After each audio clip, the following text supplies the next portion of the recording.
उर्दू खबर के मुअज़्ज़िज़ दोस्तों, मैं हूं माजिद मलिक और आप तमाम देखने और सुनने वालों को अस्सलाम वालेकुम। नाज़रीन ग्रामी, साइंसदानों ने वो रास्ता तलाश कर लिया जिस पर से गुजरकर हजरत ज़ुल्कुरनैन अलैहिस्सलाम याजूज माजूज तक पहुंचे थे।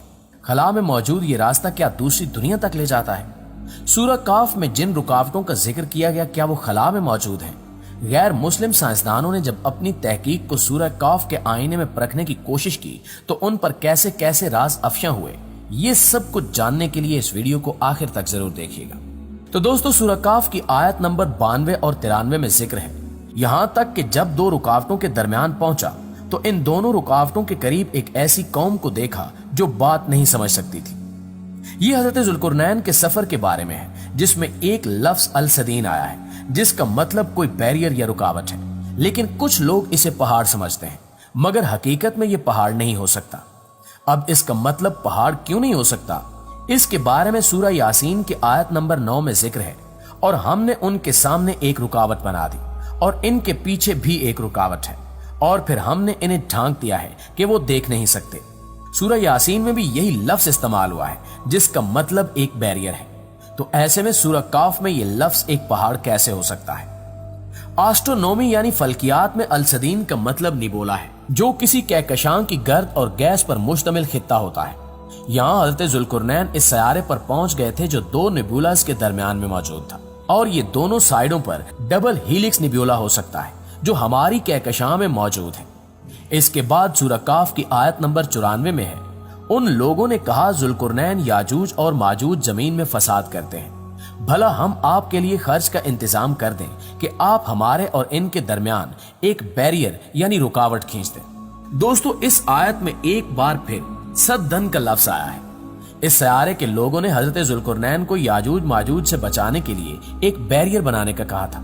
ये सब किसी और सयारे में होने का वाज़ेह सबूत इस आयत में अल-अर्ज़ लफ्ज भी है जिसका मतलब जमीन है, लेकिन कई इस्लामी स्कॉलर्स के मुताबिक अल-अर्ज़ को पूरी कायनात में किसी भी जगह के लिए इस्तेमाल किया जा सकता है, यानी ये सिर्फ हमारी जमीन के लिए ही नहीं है। इससे आगे आयत नंबर 96 में है, मुझे लोहे के तख्ते ला दो, यहाँ तक कि जब दोनों सिरों के बीच को बराबर कर दिया तो कहा धुन को, यहाँ तक कि जब उसे आग कर दिया तो कहा मेरे पास तांबा लाओ ताकि इस पर डाल दूं। इस आयत में जिक्र है कि वो बैरियर किस तरह बना था, लेकिन ये बैरियर जमीन पर किसी दीवार की तरह नहीं हो सकता। बहुत से स्कॉलर्स का ये मानना है कि उस दौर में जदीद टेक्नोलॉजी नहीं थी, तो ऐसे में कोई बैरियर या अनदेखी दीवार बनाना नामुमकिन था। लेकिन हजरत ज़ुल्कुरनैन की वो दीवार अल्लाह का एक अजीम मौजज़ा है। हम ये जानते हैं कि इस दुनिया में ऐसा कोई बैरियर बनाना मुमकिन ही नहीं है जो इतनी ज्यादा तादाद में किसी मखलूक को उस बैरियर के दूसरी तरफ कैद कर सके। जैसा कि अहादीस में ये बात जिक्र है कि याजूज माजूज इस दुनिया के लोगों से बड़ी तादाद में है, और जिन लोगों का ये मानना है वो इसी दुनिया में है। तो आज जब साइंसदान दुनिया के इब्तिदाई दिनों की तस्वीर जेम्स वेब टेलीस्कोप से दुनिया में हासिल कर रहे हैं, तो इसी टेक्नोलॉजी से ये बैरियर मालूम करना कौन सा मुश्किल काम होगा। इस आयत में जिस बैरियर का जिक्र है वो असल में एक केमिकल प्रोसेस है।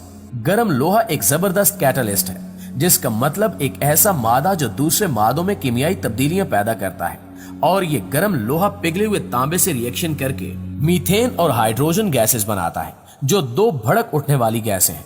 ये दोनों गैसें चूंकि निहायत हल्की होती हैं, तो इसलिए ये आसानी से किसी और सयारे की फोर्स ऑफ अट्रैक्शन की वजह से उसकी तरफ जाती हैं, जिसे फल्कियात में एटमॉस्फेरिक एस्केप कहा जाता है।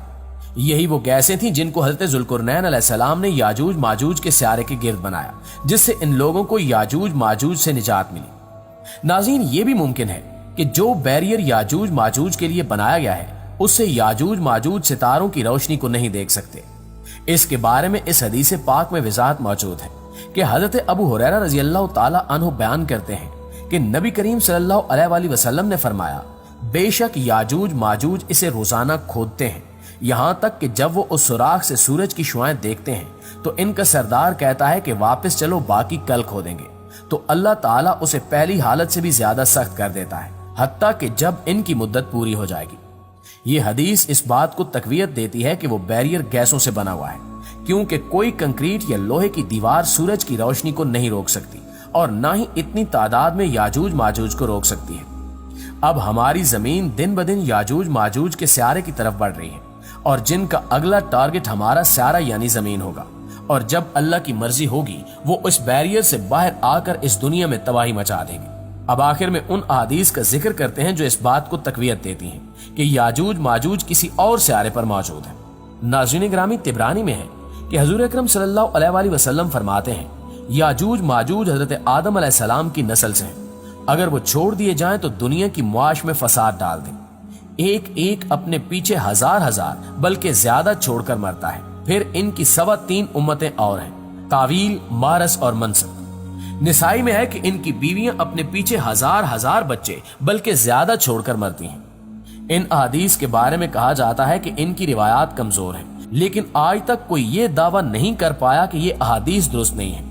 ऐसी कई और अहादीस का जिक्र भी किताबों में मिलता है जिनसे ये बात साबित होती है कि याजूज माजूज कोई गैर इंसानी मखलूक है, और अहादीस में याजूज माजूज को हजरत आदम अलैहिस्सलाम की औलाद में से फरमाया गया है। दोस्तों, हजरत जुल्कुरनैन के इस मौजूदाती सफर के बारे में जानने के बाद हम ये कह सकते हैं कि इनका वो सफर सिर्फ खला में सफर नहीं था बल्कि वक्त में भी सफर था। इससे पहले बयान करदा तमाम तर मालूमात एक तुर्क दियालोजिस्ट सिकंदर तूर की किताब से ली गई हैं, तो ये तमाम बातें हमें एक नए जाविये से सोचने में मदद फराहम करती हैं। और जिस तरह आज हम हॉलीवुड की तखय्युलाती मूवीज देखने के बाद इन पर आंखें बंद करके यकीन कर लेते हैं, ऐसे ही साइंस भी ये कहती है कि खला से ऊपर कई जहान आबाद हैं, और इन जहानों का कुरान करीम में कई जगहों पर जिक्र भी आया है। कुरान करीम में इरशाद होता है कि आसमान खोला जाएगा, पस वो हो जाएगा दरवाजे दरवाजे, यानी आलम बाला जो हमारी नजरों से ओझल है वो खोला जाएगा और गैबी पर्दे हटा दिए जाएंगे। फिर इसके दरवाजे जाहिर हो जाएंगे। ये दरवाजे असल में वो पोर्टर्स या दरवाजे होंगे जिनसे गुजरकर हमारी अरवाह 7वें आसमान से भी आगे जाएंगे। लेकिन जो लोग ईमान नहीं लाए तो इनके लिए वो दरवाजे नहीं खोले जाएंगे। एक और मकाम पर इरशाद हुआ, वही तो है जिसने आसमान से पानी बरसाया, जिससे तुम खुद भी सैराब होते हो और तुम्हारे जानवरों के लिए भी चारा पैदा होता है, और वो इसी से तुम्हारे लिए उगाता है खेती और जैतून और खजूर और अंगूर और हर किस्म के फल। बेशक इसमें गौर करने वालों के लिए अल्लाह की कुदरत की बड़ी निशानियां हैं। नाज़रीन ग्रामी, कुरान हकीम ने इल्म के सिलसिले में दीन और दुनिया में कोई तफरीक नहीं की, सिर्फ इसके नफे के पहलू को मलूज़े खातिर रखा। लिहाजा जो शख्स साइंसी और दीगर अलूम को कायनात में बिखरी हुई अल्लाह की निशानियों को दरियाफ्त करने, इसकी कुदरत और कारीगरी को समझने और इसकी मखलूकात खसूसन आलम इंसानियत को नफा पहुंचाने की गरज से हासिल करने की सही करेगा तो इसका ये अमल अमले खैर तस्वुर किया जाएगा। जी तो प्यारे दोस्तों, आज की वीडियो में बस इतना ही। वीडियो कैसी लगी कमेंट करके हमें जरूर बताइएगा। इंशाअल्लाह आपसे मुलाकात होती है अगली वीडियो में। तब तक अपना ख्याल रखिए। अल्लाह निगहबान।